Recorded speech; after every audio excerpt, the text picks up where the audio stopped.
Hi అందరికీ. ఈరోజు గుత్తి వంకాయ కర్రీ ఎలా చేయాలో నేను చెప్తాను చూడండి. ముందుగా చూపిస్తున్న విధంగా వంకాయలన్నిటిని శుభ్రపరచుకోవాలి. తర్వాత చూపిస్తున్న మసాలాలన్నీ కూడా రెడీ చేసి పెట్టుకోవాలి. ఇప్పుడు ఒక్కొక్కటిగా పల్లీలు, ముందు ఈ వేరుశనగ పప్పులు కొంచెం వేగనివ్వాలి లైట్గా, ఎందుకంటే ఇది టైం పడుతుంది కాబట్టి. తర్వాత ధనియాలు, అలాగే చూపిస్తున్న విధంగా జీడిపప్పు, జీలకర్ర, నువ్వులు, లవంగాలు, యాలకులు, దాల్చిన చెక్క, మిరియాలు, ఇలా అన్నీ కూడా ఫ్రై చేసుకోవాలి. ఫ్రై చేసుకున్నప్పుడు మంచి అరోమా వస్తుంది. ఇలా వచ్చినప్పుడు మనకి వేగిపోయాయని అర్థమవుతుంది. ఇప్పుడు వీటిలో కొబ్బరి ముక్క కూడా యాడ్ చేసుకోవాలి. ఇప్పుడు వీటన్నిటిని ఒక బౌల్లో తీసేసుకొని మిక్సీ జార్లో వేసుకొని, వీటితో పాటు కొంచెం చింతపండు,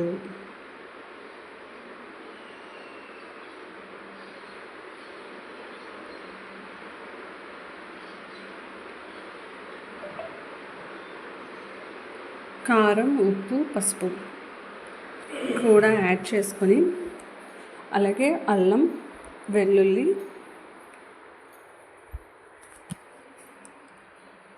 యాడ్ చేసుకొని చూపిస్తున్న విధంగా పేస్ట్ లాగా ప్రిపేర్ చేసుకోవాలి. ఇప్పుడు ముందుగా మనం నీట్గా వాష్ చేసి పెట్టుకున్న వంకాయలు తీసుకొని వంకాయలకి ఘాట్లు పెట్టుకోవాలి. చూపిస్తున్న విధంగా 4 వైపులా ఘాట్లు పెట్టుకోవాలి. ఘాట్లు పెట్టుకున్న వాటికి ఇప్పుడు ముందుగా మనం ఏదైతే ప్రిపేర్ చేసి పెట్టుకున్నామో పేస్ట్, ఆ పేస్ట్ని వంకాయల్లో స్టఫ్ చేసేయాలి. ఇప్పుడు బాండీలో ఆయిల్ పోసుకొని, ఆయిల్ హీట్ అయిన తర్వాత ఒక్కొక్క వంకాయని దాంట్లో వేయాలి.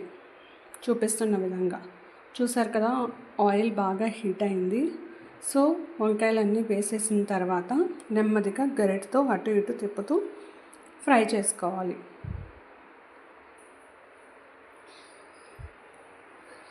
వంకాయ బాగా మగ్గాలి కాబట్టి లిడ్ పెట్టేసుకోవాలి.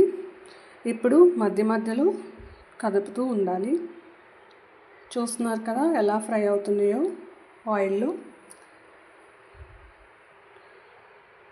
ఇలా వంకాయలు అనేవి ఫ్రై చేసుకోవాలి చక్కగా.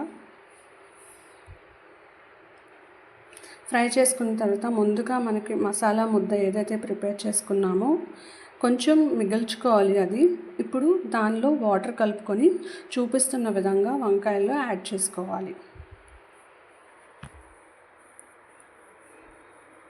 యాడ్ చేసుకొని అవసరమైతే ఇంకా కొద్దిగా వాటర్ కూడా యాడ్ చేసుకొని వంకాయని చాలా మెత్తగా నోట్లో ఇలా పెట్టుకుంటే ఇలా కరిగిపోయేటట్టు కుక్ చేసుకోవాలి.